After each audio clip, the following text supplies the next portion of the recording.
Oh, will you look at this completely random headline that probably has absolutely nothing to do with the current disaster that is facing the games industry.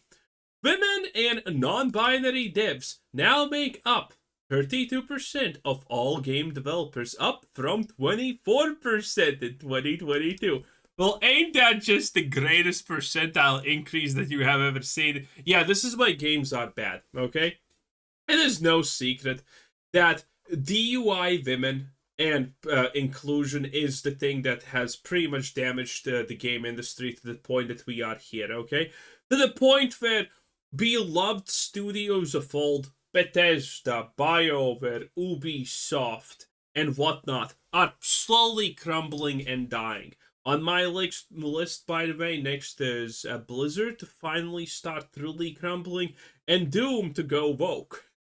Yeah, it's gonna be great. By the way, canonically, the dragon that you're gonna ride on the new Doom game is gay. Probably, at least that's my headcanon. In any case, the game's development space is undergoing a seismic shift in its diversity makeup, which is bad because diversity, especially forced one, is pretty much the end of civilizations. Do we need to look further than Rome? With this GCD state of the game industry report finding that 32% of all games developers are now identifying as female or non-binary.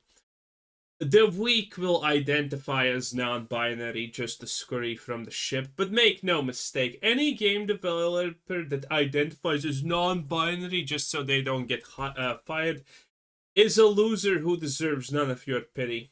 They don't have a spine. They allowed this infection to go in. They didn't challenge it.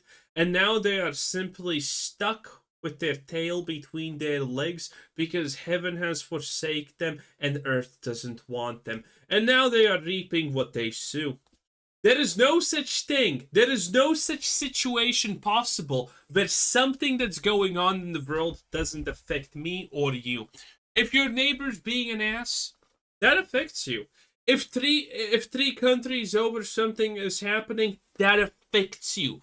Everything affects you. You have the right. No, you have an obligation to stand against these things like DEI and Vogue and Bridge and all of this garbage. This is up 3% when compared to last year's report and 8% when compared to 2022's. However, it suggests that women and non-binary developers are still slightly underrepresented when compared to their male counterparts, which is a hugely bad thing, obviously, because we need more people who are inept and don't want to work in the industry and then agree to work there because of a paycheck. That's exactly what we need, said literally no gamer ever. Like, look at this. Look at this. This is Aloy. They literally spent probably 10 million just to give her facial hair that moves so she does not need to use a trimmer. She has pit hair, for God's sakes. And that was killed Horizon Zero Dawn, or the Horizon series in general. It's the fact that this is an unlikable character, and it started off pretty decent, and she was actually hot at one point, even if you can actually believe that. Then we have, look at this, related. People are being really weird about series. Yeah, because she's ugly, and this is what your 32% non-binary losers got us. She's ugly. She's made to look as a man as much as possible. There's no excuses for this crap. You're just destroying things in the name of virtue signaling that these people themselves don't agree with. These people are remnants of a dying civilization, of a dying ideal, because it just makes no sense. It's like communism. Yeah, sure, sounds great on paper. Everyone lives in luxury and has slaves, and the slaves live in their luxury and have slaves. Too bad it doesn't work in reality, huh? Wow, who would have expected? So, Males still make up 66% of the game's developers, still, because they want to combat this number. They're just saying that they want this number lowered, and they are going to do everything they can. And keep in mind, by the way, equilibrium doesn't mean that white males will represent the hobby that is 99.9% white male dominated. No. They're not going to stop at 50%. True diversity is literally not a single white person on the team, okay? But you can give them money because reasons, obviously. Look at this. This is Arcane, the worst lesbian story ever told. Okay? It's boring. It's bland. Admittedly, I kind of was almost okay with this because it wasn't at least that super forced. I mean, it still was forced, obviously, but hey, at least they didn't do it from second one. That's my point here, boys, okay? GDC. What the fuck is GDC anyway, honestly? GDC reports that, oh! No, I was thought that GDC stands for the gamer. No idea. GDC reports find that men still make up 66% of all game developers, down from 75% in 2020. It's interesting how the white male-dominated developers percent correlates with gaming quality, typically. It's very interesting, because you get your woke pieces of shit like Ubisoft that's pretty much run by women at this point, and you get Assassin's Creed Shadows and whatnot, okay? You go to BioWare, diversity, look at that! The Dragon Age Veilguard, headed by a trans whatever cadaver. Wow! Fails. Everything fails. Everywhere where you just forcibly plant someone because of the size of their clit just fails instantaneously. It's not even funny. A 9% decrease over the last 4 years, 66% of course still puts males in the minority. Still yet work to be done. Alongside an increase in women and non-binary developers, the reports found... By the way, non-binary is so stupid. As a black woman personally, I obviously cannot agree with non-binary, but not saying that you're non-binary is the cheapest shit ever, because you don't have to do anything to be non-binary.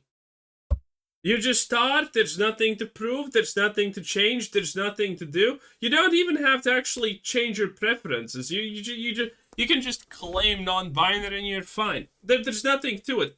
Everyone can be non-binary at the flip of a switch, except in Dragon Age Veilguard, where Tosh needs the whole shabazzle thing about coming out as non-binary, which makes it even more stupider because, as I previously said, there is literally no way of distinguishing if a person is non-binary. There are no tells, there are no hints, there is nothing that they can do unless they literally come up in your face and say, I'm not binary and I'm not gay. Who knew? You're gonna probably doubt that in the comments, but hey, it is what it is. Developers, the report found almost a quarter of game developers, 24%, identify as LGBTQ+. Not any longer in the new America. This represents a 3% over year-to-year increase. And by the way, this is one thing that people don't understand about percentiles. Because for some of you, it probably doesn't sound that bad. Oh, they identify blah, blah, blah as whatevers. You need to understand, this is encompassing the whole of game development. And typically, indie studios, for the supermajority, are not insane shitholes, like AAA studios that are enticed by Vanguard, Jace, JP, and Morgan, and all of those places, okay? So, the small studios are actually normal, for the most part. But it's the big ones. And these big ones, actually, inside of them, the representation that you have for these LGBTQ plus things is way higher than that whatever 34% that is, because those are the studios that push this. So this is just counterbalanced by indie companies and small studios that need to win, like Larion, for example. But every other place, Ubisoft, Bethesda, Rockstar, Rocksteady, BioWare, again, Jesus, All of these places are riddled and infested from top to bottom with these kinds of people. This represents 3%, blah, blah, blah. It found that almost 43% of developers aged between 18 and 24 identify as LGBTQ+. This is really bad. Because you have to question this statistic. This statistic can only exist in two ways. One, roughly 50% of people that are coming into the workspace are actually women, which means gaming has no future. Congratulations. 10 out of 10. Or it's men that instantaneously actually identify as LGBTQ+, which means the gaming has no future. Congratulations. It's the same thing, but yeah. It is. It actually just is. These people, considering the average game requires 5+ years to be made, all of these people are just going to become a statistic before the game is going to be made, which is absolutely hilarious. In terms of efficacy, and efficacy is an interesting word here, which is used in not the way that you would think. The State of the Game Industry report found that 59% of developers were white Caucasians. Oh, that's so sad and bad. Should be 100% of them are like that. 10% were Hispanic, Latinos, Spanish origin. So I wonder, do they count the Spanish as white or what exactly? Like, if you're Spanish and you're from Europe, are you white or are you what exactly? And only 3% were Black, African, and Caribbean. Oh no, only 3% were Black and whatever. The horror. Well, maybe if they didn't spend their time doing other things and getting put in other places, there would be more of them. But honestly, it's not like that's my problem. Those are just literal statistics, YouTube, by the way. The split meant that there was a slightly increased racial diversity at game studios, with the number of white Caucasian response down from 64%, but development houses were still predominantly staffed by the latter. The publisher of the report do not note that due to the fact that the survey takes place in the United States, certain responses may not always represent the view of the global community at large. What the hell does not always represent the view of the global community at large? No fucking clue. But yeah.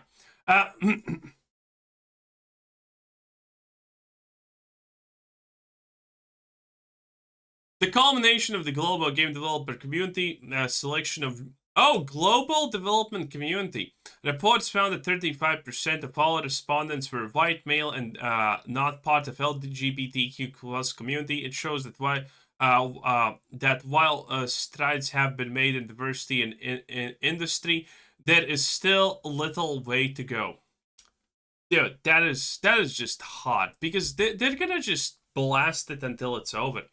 Calls for broader diversity in the gaming space have been growing for several years now, by people who are insane, not a part of the games community, not gamers, or none of the people like us, who just want to destroy this hobby because they don't like seeing other people happy. And several prominent game developers and studios have spoken up about the issue. Of course they have, surely, BlackRock. Last year, the Tales of Kenzara Zhao's director, prominent game developer, suck dick, okay?